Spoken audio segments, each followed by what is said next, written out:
The Justice Department released another batch of files connected to the Jeffrey Epstein case. However, there's still more questions after a report from the Associated Press says 16 documents from Friday's batch disappeared from the department's website. Here's ABC's Johnny Fernandez with the latest.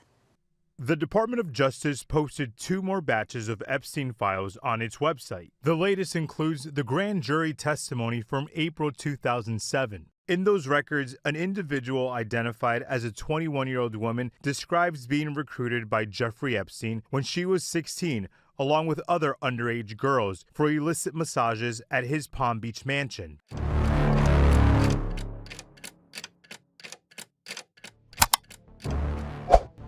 특정 사건들은 즉각적인 영향력보다는 예상된 제도적 흐름을 방해하는 방식으로 주목받는다. 2025년 12월 22일 컬럼비아 특별구 연방지방법원의 에블린 브렉스턴 판사는 법무부 감사관실 Office of the Inspector General 이 작성한 보고서의 이전에 봉인된 일부 내용을 공개하도록 승인했습니다. 이 문서는 도널드 J. 트럼프 대통령과 그의 국가안보팀 구성원들의 행정적 행위에 대한 조사와 관련된 것입니다. 2개월 이상 비밀로 유지되었던 이 내용은 하원 정부감독 소위원회의 공식 요청에 따라 공개되었으며 위원회는 기관 방해 행위에 대한 충분한 증거를 확인했다고 주장했다. 사법부의 이 같은 조치는 공개 속도와 자료의 성격, 이메일, 내부 메모, 회의록 등 국가안보 보호를 이유로 기밀로 분류됐던 자료 포함 모두에서 이례적이라고 법조계 관측통들은 평가했다. 이 사건의 영향은 공개 행위 자체에 그치지 않았다. 이후 48시간 동안 의회 지도부의 공개 성명, 법무부에 대한 공식적인 설명 요구, 입법위원회 긴급 소집 등이 이어졌다. 정치권이 이처럼 신속하게 반응한 것은 권력 간 잠재적 갈등 상황에서 흔히 볼 수 있는 패턴과는 달랐다. 그리고 바로 이러한 가속화, 행정부의 공개적 저항 부재가 이 사건을 제도적 전환점으로 만들었다. 공개된 문서는 2022년 하반기 기밀 문서 취급과 관련해 대통령과 참모들 간의 상호작용을 매우 상세히 제시한다. 보고서에 따르면 연방기관들이 요청한 민감한 자료의 반환을 지연시키기 위한 명시적인 논의가 있었으며 기록의 법적 지위를 변경하기 위해 재분류하려는 의도를 암시하는 내부 교섭도 있었다. 이러한 정보 중 일부는 이전 언론 조사에서 이미 추측된 바 있지만 공식적인 확인과 대통령 권한과의 직접적인 연관성은 사건의 심각성을 높였다. 여러 위원회 소속 의원들은 보고서 내용을 읽은 후 이 사건에 대한 인식이 재구성되어 행정적 과실의 영역에서 의도적인 방해 구조의 가능성으로 옮겨졌다고 밝혔다. 정치적 반응은 신중한 어조임에도 불구하고 제도적 불편함을 드러내는 성명들과 함께 나왔다. 공화당 소속 줄리아 헨슬리 상원의원, 정보위원회 부위원장 은 본회의에서 이렇게 발언했다. 비밀 분류를 정치적 수단으로 활용하는 것은 행정부의 무결성뿐만 아니라 연방협정의 안정성까지 위협한다. 이후 공식 보고서에 인용된 이 발언은 특정 증거 앞에서 트럼프에 대한 당내 지지가 더 이상 일관되지 않을 수 있다는 신호로 해석됐다. 입법 움직임은 23일 오후 더욱 가속화됐다. 하원 민주당 지도부가 법무장관에게 대통령에 대한 새로운 형사수사를 개시할 가능성에 대해 즉각적인 설명을 요구하는 청원서를 제출한 것이다. 동시에 공화당 옹원파 의원들은 공개적으로 내용을 옹호하거나 반박하는 발언을 자제하며 신중한 태도를 취하기 시작했다. 이러한 태도는 분석가들에 의해 권력기관 간 유지되어 온 암묵적 균형이 깨졌음을 시사하는 것으로 인식되었다. 보고서가 공개된 시점까지 행정부 지도부가 아무런 입장을 표명하지 않은 점도 이러한 해석에 기여했다. 사법부를 비난하거나 내용을 축소하려는 시도가 전혀 없었던 만큼 대통령의 침묵은 전략적 후퇴 또는 상황의 심각성에 대한 암묵적 인정으로 해석되기 시작했다. 이러한 맥락에서 문서 공개는 단순한 법적 행위를 넘어 제도적 변혁의 사건으로 자리매김하게 되었다. 이 사건의 독특함은 정보의 내용뿐만 아니라 평소에는 서로 다른 입장을 취하는 행위자들의 동기화된 행동에 있다. 사법부는 행정부의 결정을 앞지르는 방식으로 자제라는 관행을 깨뜨렸다. 입법부는 내부 합의를 기다리지 않고 행동했다. 행정부는 지금까지 공개적인 반응을 조직하지 않고 있다. 이러한 역할과 속도의 역전은 워싱턴의 전통적인 위기 대응 논리를 불안정하게 만들며 공식적인 정치적 억제 메커니즘이 평범한 스캔들 관리 수준을 넘어 시험대에 오르고 있음을 시사한다. 이후 제기되는 문제는 대통령의 행동의 합법성뿐만 아니라 기관들이 자신의 정당성을 훼손하지 않으면서 이러한 성격의 갈등을 처리할 실제 능력에 관한 것이다. 이 사건은 권한 중복 문제를 드러내며 이 문제가 명확하고 신속하게 해결되지 않으면 권력 통제 및 감독기관의 정상적인 기능이 위태로워질 수 있음을 보여준다. 사건의 영향은 공개된 내용에 그치지 않고 권력기관들의 대응 방식까지 미쳤으며 이 점만으로도 이 사건은 비정상적인 사건으로 분류된다. 국회의 본긴 문서 공개에 대한 신속한 대응은 행정부 당국이 기밀 자료를 처리하는 데 관련된 제도적 배경을 고려할 때 더욱 중요한 의미를 지니게 되었다. 1970년대 워터게이트 사태 이후 개혁을 거쳐 삼권 분립 간의 통제 메커니즘은 기능적 분리가 행정부의 민감한 문서 사용에 대한 책임 회피 사유가 될 수 없다는 원칙 아래 운영되기 시작했다. 특히 해당 문서가 정치권과 국가안보기관 간에 유통될 경우 더욱 그러하다. 이러한 맥락에서 정부감독 소위원회의 활동 중요성을 이해할 수 있으며 이 위원회의 사법부에 대한 직접적인 압박이 기밀 해제로 이어졌다. 양당 의원들로 구성된 이 소위원회는 2023년 중반부터 백악관과 국립문서기록관리청 간의 의사소통 누락에 관한 자료를 축적해 왔는데 당시 CIA와 NSA 내부 보고서에서 특정 전략 문서의 관리 체인에 불일치가 기록되기 시작했기 때문이다. 이 시점부터 다양한 기관에서 수집된 정보가 법원의 판단에 따라 기밀 해제를 정당화할 만큼 일관된 문서 체계를 형성하기 시작했다. 이러한 정보의 수렴은 해당 자료의 공개가 단순한 절차적 제스처가 아닌 정치 체제의 여러 핵심 인물들의 입장을 바꾼 전환점이었음을 이해하는 데 도움이 된다. 이전 조사에 대해 자제적인 태도를 취했던 국회의원들은 이제 공개적으로 제도적 훼손의 정도가 더 빠르고 일관된 대응을 요구한다고 발언하기 시작했다. 전통적으로 진행 중인 수사 공개에 신중한 법무부조차도 성명을 통해 이 사건에서는 해당 문서에 적용된 초기 기밀성보다 정당한 공익이 우선한다고 밝히며 이례적인 개방성을 보였다. 신중하게 작성된 이 문구는 검찰청이 현 행정부에 대한 부담이 따르더라도 사건의 전개에 대한 입법적 심층 조사를 반대하지 않을 것이라는 신호로 해석되었다. 이러한 입장은 또한 행정부 고위 공직자들이 연루된 이전 사건들에 대해 검찰이 관대했다는 비판이 잇따르면서 누적된 압력의 결과이기도 하다. 사법부의 행보는 따로 떼어놓고 볼 수 없다. 해당 판결을 내린 에블린 브렉스턴 판사는 이전에도 기관의 투명성 옹호자로 지목된 바 있으며 2021년에는 전 행정부 고문들과 에너지 부문 로비스트들 간의 통신 기록 일부 공개를 허가한 바 있다. 그녀의 판례는 공공의 이익에 대한 확장적 시각으로 특징 지어지며 이는 최근 판결의 법적 근거를 확고히 한 부분적 이유다. 그럼에도 정치 행정적 맥락은 그녀의 결정에 형식적 절차를 넘어선 무게를 부여한다.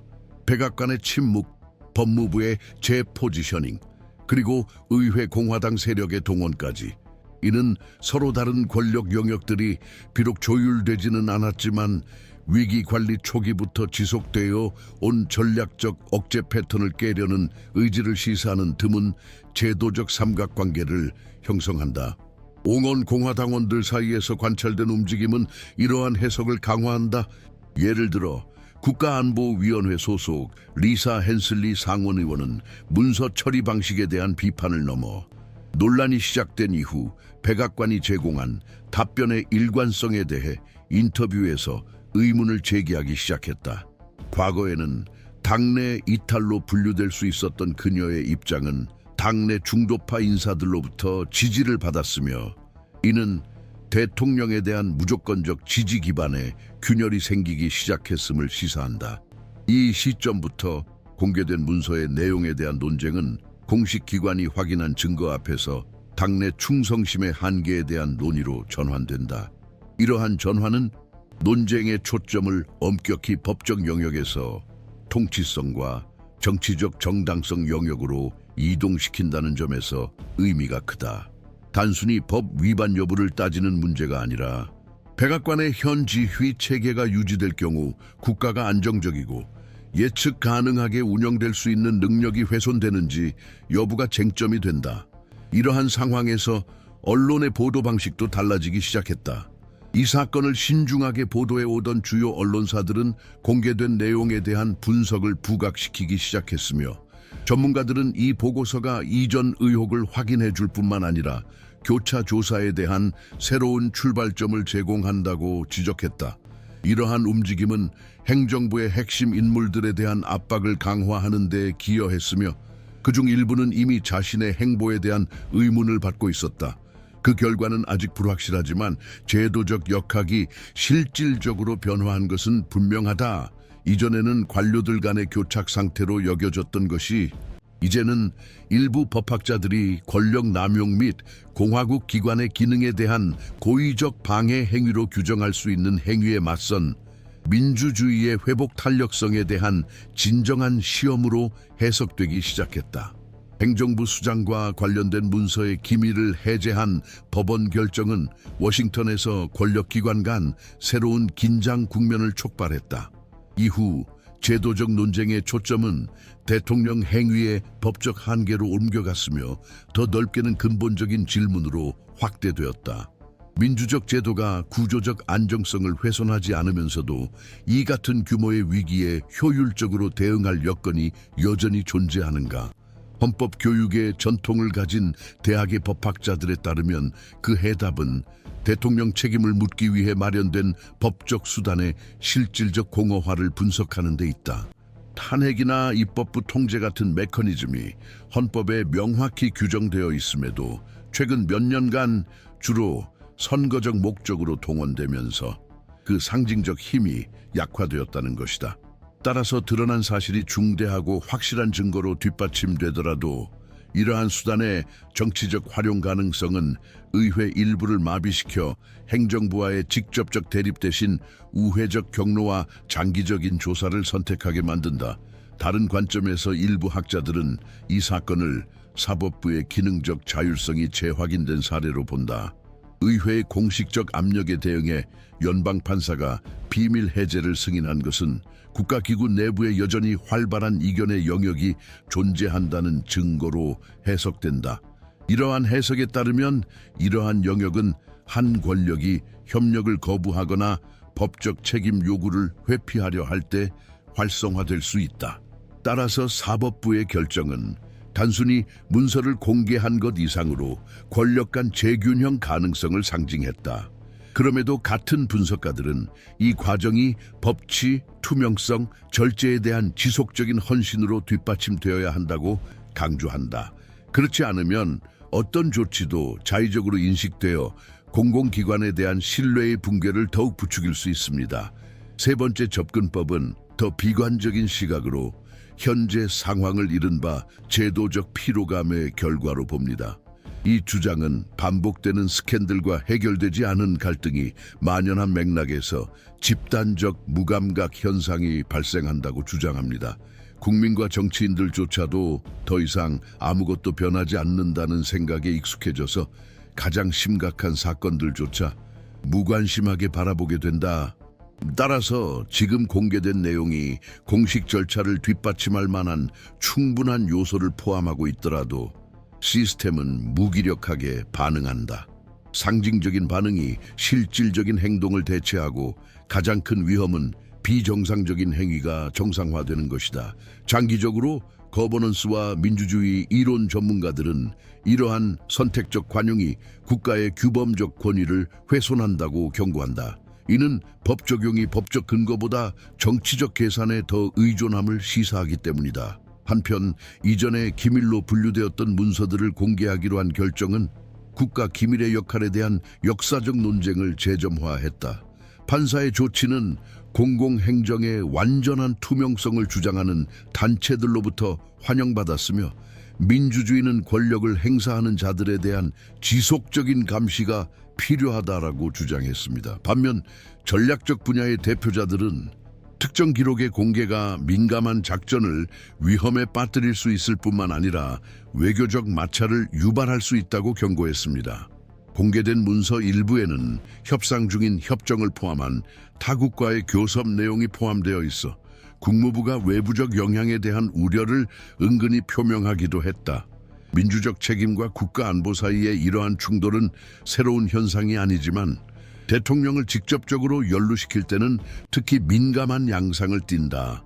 정보 공개 의무와 중요 데이터 보호 의무 사이의 긴장은 제도적 취약성이 극심한 시기에 미국 정치의 중심 주제로 다시 부상했다. 의회에서는 다양한 반응이 엇갈리고 있다. 일부 의원들은 문서에 언급된 당국자 소환, 공개 청문회 개최, 공식 절차 개시 등 즉각적인 조치를 주장한다. 그러나 다른 진영은 전문적 의견서 작성, 기밀 규정을 다루는 법률 조항 검토, 공식 문서 분류 기준 업데이트 등에 초점을 맞춘 보다 기술적인 접근을 선호한다. 이러한 전략의 분산은 특히 정당 지도부 간 어느 정도의 조율이 이루어지지 않을 경우 조치의 효과를 약화시킬 수 있다. 이 사건은 대통령 관행에 대한 강력한 개혁으로 발전할 수도 있고 최근 몇 년간 특징적인 스캔들 사이클에 조용히 흡수될 수도 있다. 지금까지 알려진 바에 따르면 병행 제안들의 공존과 합의 부재는 이미 시스템이 다음 단계를 명확히 하지 못한 채 피해 최소화 모드로 운영되고 있음을 시사한다. 따라서 가능성의 장은 여전히 열려 있다. 문서 공개는 제도적 환경을 바꿨지만 앞으로의 방향은 주요 관련자들의 정치적 법적 의지에 달려 있다.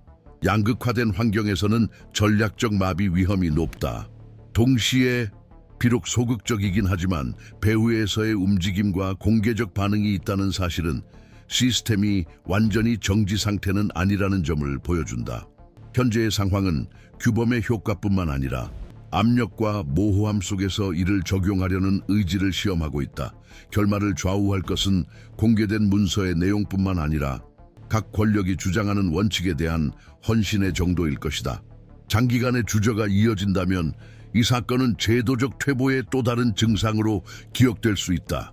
그러나 구체적인 행동이 비록 점진적이더라도 이루어진다면 이는 미국에서 투명성, 합법성, 정치 권력 간의 관계에 대한 보다 근본적인 재구성의 시작을 알리는 계기가 될 수 있을 것이다.